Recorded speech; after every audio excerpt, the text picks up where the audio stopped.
Hello friends, welcome to our JK Education channel. Today we learn tenses introduction એટલે કે કાળનો પરિચય. Simple tenses એટલે કે સાદા કાળો. Simple present tense, simple past tense and simple future tense. Simple present tense. Subject plus verb plus objective plus other word. I drive car, હું car ચલાવું છું. Past tense. Subjective plus verb number 2 plus objective plus other word. I drove car, જેમાં drove છે તે verb 2 છે. મેં car ચલાવી હતી. Future. Subjective plus will or shall plus verb number 1 plus objective plus other word. I shall drive a car, હું car ચલાવીશ. The perfect tenses એટલે કે perfect present tense, perfect past tense and perfect future tense, જેમાં subjective plus have or has plus verb number 3 plus objective plus other word. જેમાં example, I have drunk tea today morning, આજે સવારે મેં ચા પી ચૂક્યો છું. પરફેક્ટ ટેન્સ એટલે જે ક્રિયા પૂર્ણ થઈ ગઈ હોય તે. Past. Subjective plus had plus verb 3 plus objective plus other word. જેમાં example, I had learn English last month, હું ગયા મહિને અંગ્રેજી શીખી ચૂક્યો છું. ફ્યુચર પરફેક્ટ ટેન્સ, જેમાં subjective plus will or shall plus have plus verb 3 plus objective plus other word. I shall have gone office tomorrow, હું આવતીકાલે ઓફિસ પર જઈ ચૂક્યો હોઈશ. કન્ટિન્યુ ટેન્સ એટલે જે પણ ક્રિયા ચાલુ હોય તે. જેમાં કન્ટિન્યુ પ્રેઝન્ટ ટેન્સ, જેમાં subjective plus am is are એટલે કે એમ ઇઝ આરમાંથી કોઈ પણ એક plus verb 1 plus I N G plus objective plus other word. જેમાં example, I am doing my work now, હું અત્યારે કામ કરી રહ્યો છું. સેકન્ડ, કન્ટિન્યુ પાસ્ટ ટેન્સ, જેમાં subjective plus was or were plus verb 1 plus I N G plus objective plus other word. I was doing my work yesterday, હું ગઈકાલે કામ કરી રહ્યો હતો. પાસ્ટ કન્ટિન્યુ ટેન્સમાં તમે જે કામ પૂરું કરી ગયા હોય તે. ફ્યુચર. કન્ટિન્યુ ફ્યુચર ટેન્સ, જેમાં subjective plus will or shall plus be plus verb 1 plus I N G plus objective plus other word. જેમાં I shall be doing my work tomorrow, હું આવતીકાલે કામ કરી રહ્યો હોઈશ. એટલે તમે આવતીકાલે જે કાંઈ પણ કરી રહ્યા હોય તે દર્શાવવા માટે. ધ પરફેક્ટ કન્ટિન્યુ ટેન્સ, જેમાં the perfect present tense, subjective plus have or has plus been plus verb 4 plus objective plus since or for plus time. I have been going to market for 2 months, હું 2 મહિનાથી market જઈ રહ્યો છું. Perfect continue tense એટલે તમે જે ક્રિયા ચાલુ જ હોય અને અત્યારે પણ એ ચાલુ જ રાખેલી હોય એ દર્શાવવા માટે વપરાય છે.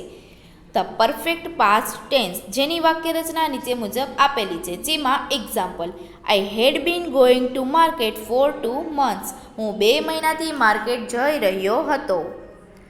ફ્યુચર પરફેક્ટ કન્ટિન્યુ ટેન્સ, જેની વાક્યરચના નીચે આપેલી છે. I shall have been going to market for 2 months, હું 2 મહિનાથી માર્કેટે જઈ રહ્યો હોઈશ. સિમ્પલ પ્રેઝન્ટ ટેન્સ એટલે સાદો વર્તમાન કાળ. જેમાં ઇન્ટ્રોડક્શન, આ કાળનો ઉપયોગ વર્તમાનના બીજા કાળો કરતાં વધારે થાય છે. આપણે આપણા જીવનમાં રોજ દરરોજ, દર મહિને, દર અઠવાડિયે કે દર વર્ષે એક સરખું જે કાર્ય કરતા જ હોઈએ છીએ, અથવા જ્યારે આપણે કોઈને મળીએ ત્યારે જે રોજિંદી વાતો કરીએ છીએ, અથવા સામાન્ય પ્રશ્ન પૂછતા હોઈએ ત્યારે સાદા વર્તમાનકાળનો ઉપયોગ કરવામાં આવે છે. જેમાં definition, present simple is mostly used four routine action and daily activities. ડેફિનેશનનો અર્થ. આ કાળનો ઉપયોગ જે ક્રિયા દરરોજ, દર અઠવાડિયે, દર મહિને, દર વર્ષે કે અમુક સમય પછી નિયમિત રીતે થતી જ હોય તેવી જે ક્રિયાઓ છે અથવા તો નિયમિત ક્રિયાઓ માટે કરવામાં આવે છે.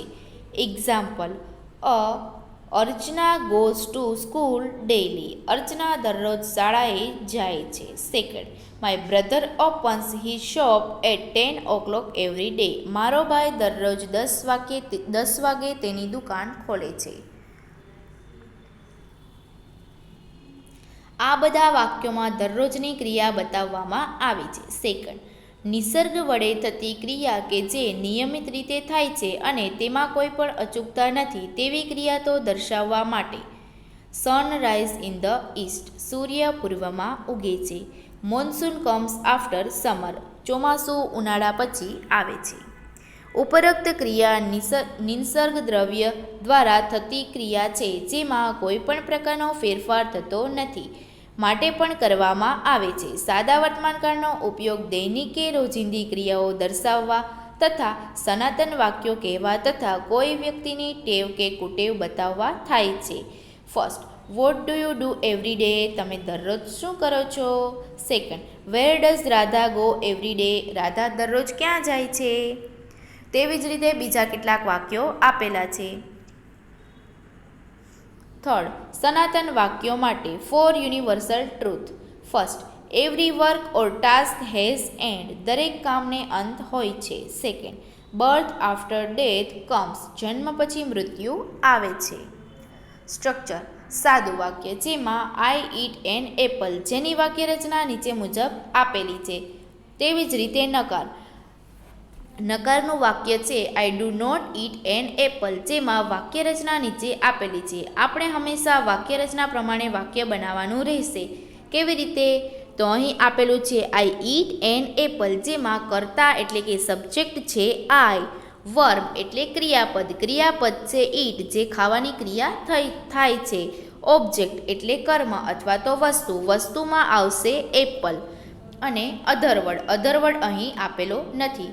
તેવી જ રીતે આપણે સાદું પ્રશ્નાર્થ, વુ-વાળો પ્રશ્નાર્થ, વોટ-વાળો પ્રશ્નાર્થ અને ડબલ્યુ-વાળા ગમે તે પ્રશ્નાર્થ વાક્યો વાક્યરચનાની મદદથી બનાવી શકીએ. વાક્યરચના અહીં આપેલી છે.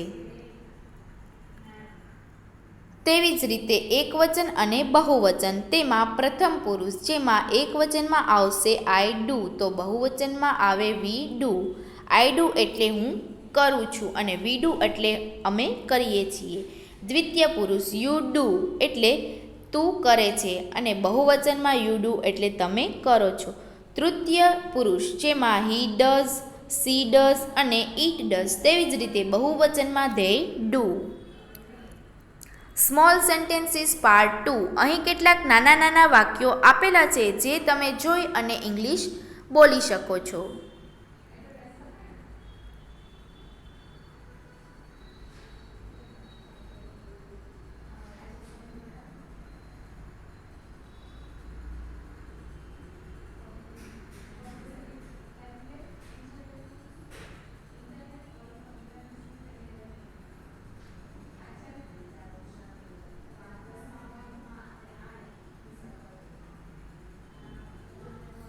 Thank you, friends.